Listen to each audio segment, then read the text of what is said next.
Small group communication refers to interaction among three or more people who are connected through a common purpose, mutual influence, and a shared identity.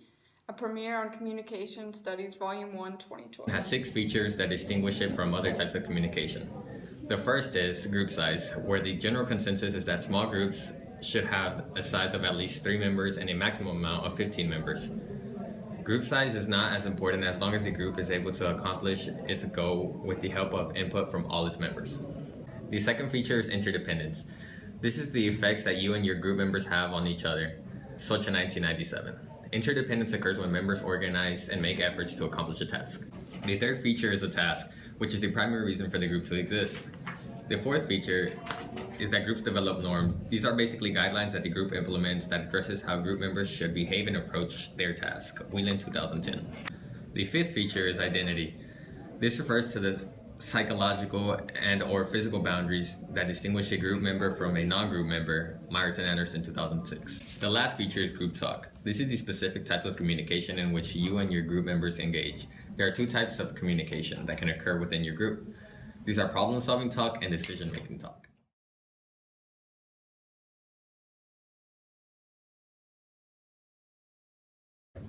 There are 3 advantages to group work. The first advantage is access to members' resources, which is considered to be the key advantage to working in groups, according to Baker and Campbell, 2004. Second advantage is that groups offer variety in terms of informational diversity and value diversity. The third advantage is that a group can engage in creativity through the 6 thinking hats. The 6 thinking hats are represented by 6 hat colors: white for facts and figures, red for emotion, black for negative aspects, yellow for positive possibilities, green for new ideas, and blue for procedures used by the group. However, there are 3 disadvantages also. First disadvantage is that not all members like group work. Strong feelings of group hate or feelings of dread that arise when filled with the possibility of having to do work in a group can occur, according to S.M. Sorensen, 1981. Second disadvantage is group members contributing less to the task as the size of a group increases. The third disadvantage is group member misbehavior. Perhaps the biggest member misbehavior revolves around group members who are labeled slackers. Slackers are those who fail to contribute equally to a group task. Knowing these 3 advantages and 3 disadvantages associated with group work provides you with tools needed to become a productive member of any group. Small group development. The first stage is the forming stage. In this stage, you and your group members meet for the first time, learn about the task, and become acquainted with one another. Smith, 2001. Most likely, our communication with our fellow group members will be polite and superficial during this stage. Whelan, Davidson, and Tillen, 2003. The second stage is the storming stage. The storming stage begins once you and your group members have established a sense of comfort and some degree of familiarity with each other. You and your fellow group members begin to disagree openly about the group goals and the task, and criticize the lack of progress that is being made on the task. Maples, 1988. During this stage, members must resolve any anxiety they might experience about being a group member. Borman, 1989. The third stage is the norming stage. You and your group members have resolved your initial conflicts and you've begun to work together on the task. Communication among members becomes more open and task-oriented. As you and your group members begin to clarify your group roles, develop norms, and determine the appropriate courses of action to take. The second to last stage is the performing stage. This begins when the group begins to focus on task completion, considered to be the stage at which group members produce the most work and you and your group members focus on all your energy on the task accomplishment and goal achievement. Whelan, 2003. In this stage, your group also must overcome any task-related or relational obstacles that may impede your progress, according to Gorin, 1997. The last and final stage is the adjourning stage. Tugman's final stage, adjourning, involves the termination of task behaviors and disengagement from relationships. In summary, groups develop through the 5 stages that reflect a lifespan approach, with a beginning phase, growing phase, and ending phase. Socha, 1997. Group member roles. Although there are 19 potential roles that members can play, Bean and Sheets, 1948, 6 roles are particularly necessary in any small group endeavor.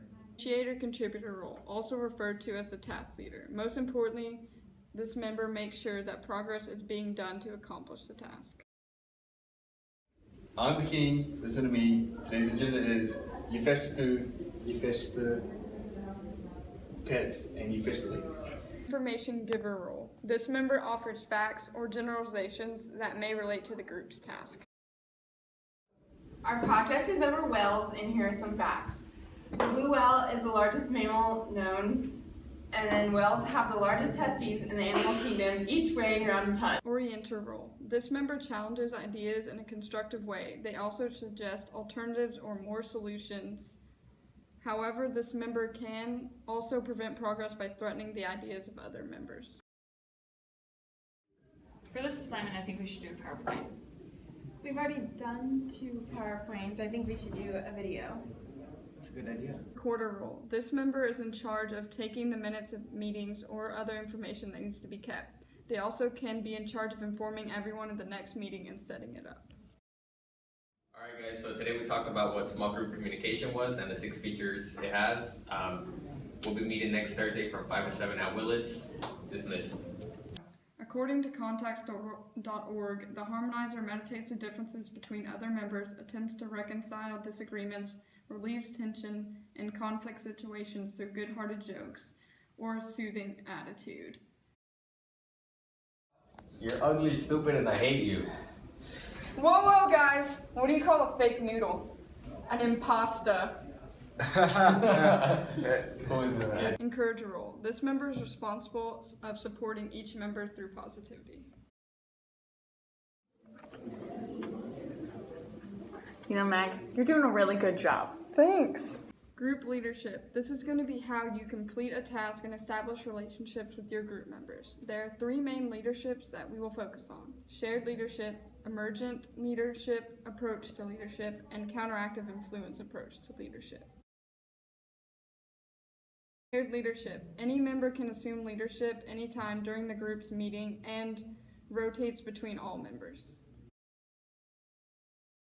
Emergent leadership. This is where the group chooses a few leaders to share the leadership with and eliminates the ones who lack leadership quality. Lack of leadership quality includes being late or not showing up to the meetings, misbehaving, or being a slacker. Counteractive leadership. Another way in which shared leadership may emerge is through the idea that members viewing leadership as a counteractive influence. Gore in 2003. This is when the group members encounter an obstacle, one member must counter or remove whatever caused the obstacle. In conclusion, group members need an initiator, contributor, information giver, orienter, recorder, encourager, and harmonizer role. Also, you establish leadership through shared emergent leadership approach and counteractive influence approach to leadership. Whichever leadership approach you choose, just make sure it works with you and your group members.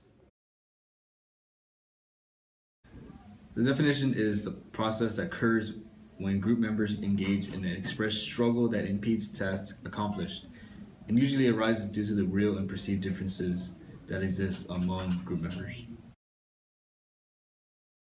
There are 4 types of small group conflicts, Myers and Anderson 2008. The first one is substantive, which is centered on group member critical evaluation of ideas. Second one is affective, which centers on how group members' behavior disrupt the group and impedes progress.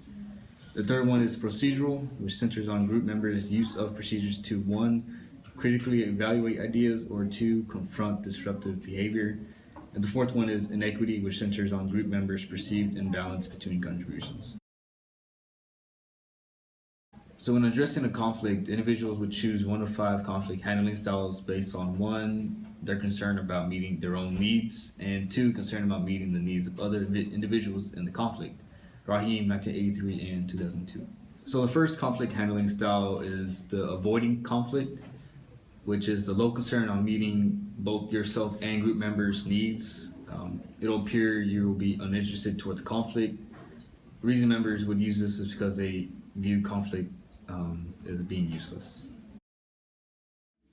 We need to do this today. I don't think so. It's probably better to do this one first. Man, this is a bad option. Obviously this one. I'm pretty sure the teacher wanted us to do this. The second style is a dominating style. which means that you'll be more interested in meeting your own needs than the needs of other group members, which means that you're embracing the win-lose mentality with the focus on winning. Consequently, you'll be violating the trust from your group. Alright, I need every picture in the world for large testes of males done today. I can't today. I have something else. I don't care what you gotta do. This does be done today. 5 minutes. All right, I got you. Handling style is compromising conflict style. It's just to strive to find the middle ground on meeting your own needs and meeting the needs of group members. One issue is that it forces group members to give up something, which over time could be a member feeling unappreciated. Your coffee's ready. That'll be $4. I'm not paying $4 for that. I want it for $2.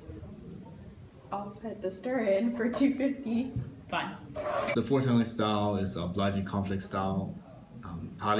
You're hardly concerned about meeting needs of group members while ignoring your own needs.